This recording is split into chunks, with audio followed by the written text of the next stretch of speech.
De Abraham a Abraham. Así se llama el título del tema de hoy.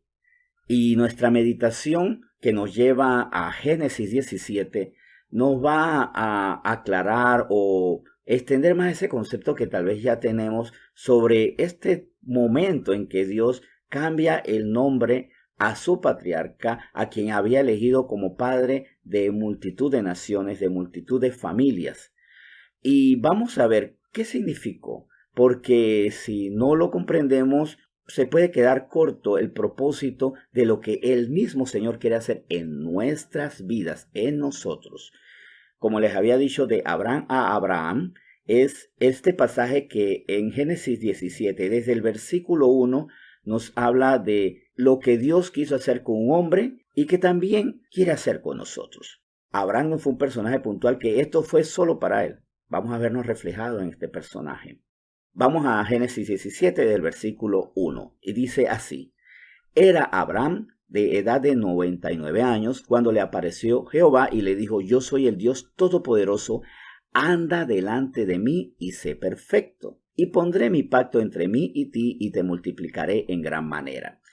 Dios aquí en su perfecta soberanía irrumpe en la vida de un hombre común, en un hombre de familia, y quiere llevar a ese hombre una vida extraordinaria. Por eso se presenta inmediatamente como lo que no es cualquier otra voz o cualquier otra idea que pueda existir. Él es todopoderoso, Él es el Dios, el único, el verdadero. Dios se presenta a una persona, en este caso a Abraham, pero también Dios se presentó a nosotros el día que nos convenció de recibir a Cristo como nuestro Salvador para un propósito, para que en el caso de Abraham y nosotros también andemos delante de Él y por andar delante de Él, por ser obedientes a su voluntad, seamos perfectos. La perfección, vuelvo y repito, esto me gusta insistirlo mucho, no está en que nosotros seamos cabales y que todo lo que sale de nuestra mente, de nuestro cerebro, sea así sin máculas, sin equivocaciones, porque somos imperfectos.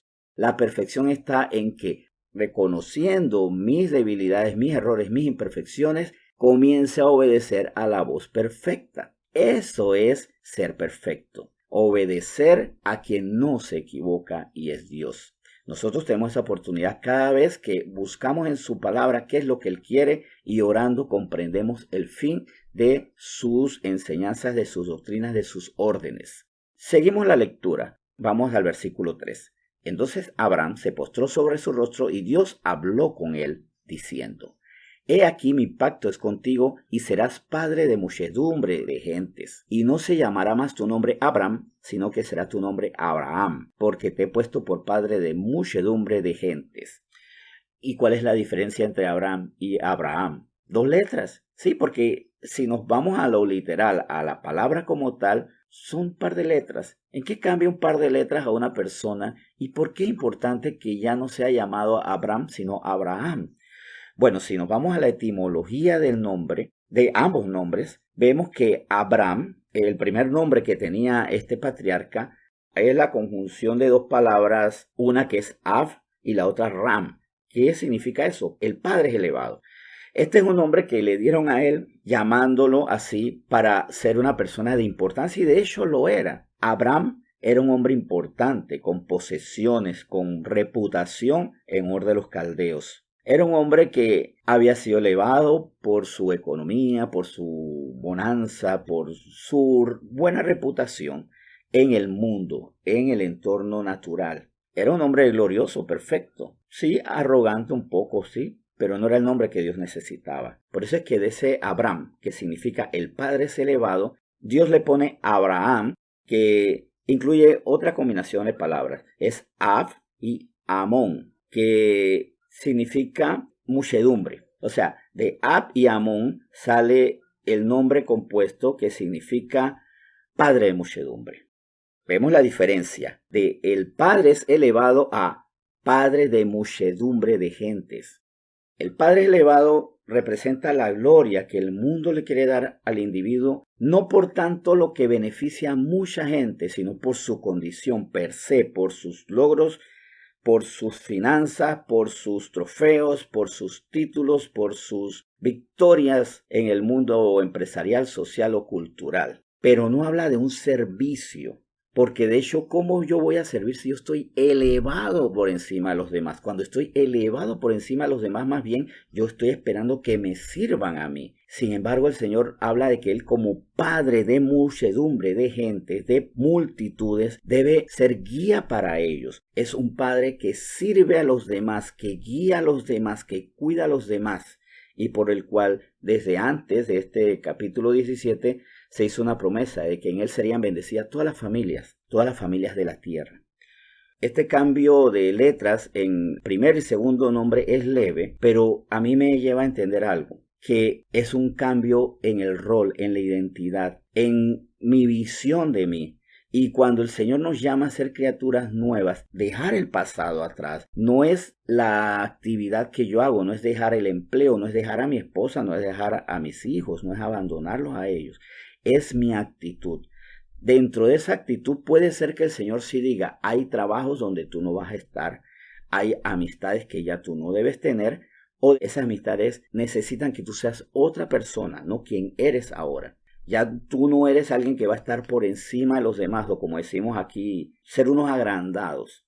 El Señor necesita de nosotros no que cambiemos a veces de hogar, de trabajo, de familia, por supuesto, no de familia, no es abandonar a la familia, sino de actitud, de identidad, de propósito. Eso es lo que el Señor necesita que nosotros saquemos de nuestra cabeza. Claro que algunos podrán decir, no, al Señor no le gustan los ricos porque ¿qué pasó con el joven rico? Le dijo, Jesús, vende todo lo que tienes y dáselo a los pobres.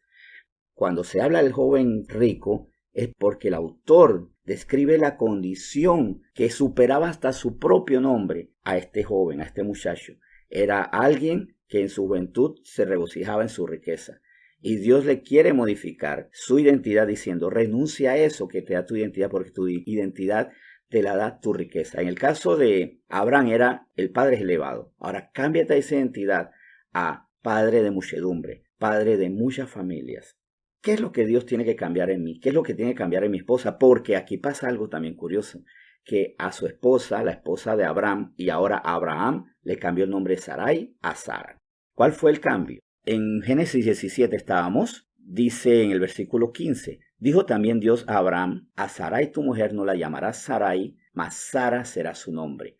Busqué la etimología y Sarai significaba dominante y Sara dama, reina, señora, o sea, le dio una dignidad que el otro nombre Sarai se la quería dar a que tú dominas, mas la dama, la reina, es la que guía, la que cuida, la señora es la que administra. Cambia tu identidad para que me seas útil. O sea que es muy interesante esto en el entorno familiar. A usted hombre, a usted mujer, Dios le quiere cambiar esa identidad que a usted le mueve día a día. Eso es lo que en 1 Corintios 5 dice en el versículo 7. Y quiero leérselo, 1 Corintios 5, versículo 7, para que hoy le hagamos una pregunta al Señor. ¿Cómo nos llamamos nosotros y cómo tú, Señor, quieres que yo me llame ahora? ¿Qué debo modificar de mi visión de mí para tener la visión tuya? Dice 1 Corintios capítulo 5, versículo 7. Limpiaos pues de la vieja levadura para que seáis nueva masa, sin levadura como sois, porque nuestra Pascua, que es Cristo, ya fue sacrificada por nosotros. Por medio de Cristo se nos quita esa vieja levadura, esa vieja identidad. No es que dejamos de ser funcionarios, no es que dejamos de ser obreros, no es que dejamos de ser esposos, no es que dejamos de ser padres, sino somos nueva masa, nuevos funcionarios, nuevos esposos, nuevos padres, nuevos hijos, nuevos miembros de la sociedad, miembros renovados de una comunidad. Eso es lo que somos. Hoy es muy necesario que el Señor nos muestre cómo nos vemos nosotros y cómo debemos dejarnos de ver. ¿Será que, señores, ya no deben ser solamente dominantes, sino las reinas, las señoras, las que administran, las que cuidan? Señores, ¿no será que ya deben de dejar de ser los elevados, sino los padres, los guías, los protectores de muchas personas? Vamos a preguntarle al Señor desde ya en una oración. Señor, muchas gracias porque a través del caso de Abraham, convertido en Abraham, y de Sarai en Sara, tú nos quieres hablar a nosotros que para hacerte útiles no podemos ser los mismos. Abraham, mientras que fuera el padre elevado, y Sarai, La dominante no podían ser dóciles a tu palabra, porque ella no podía ser dominante, porque tenía que ser dominada por tu voluntad, que el dominante fueras tú y no ella.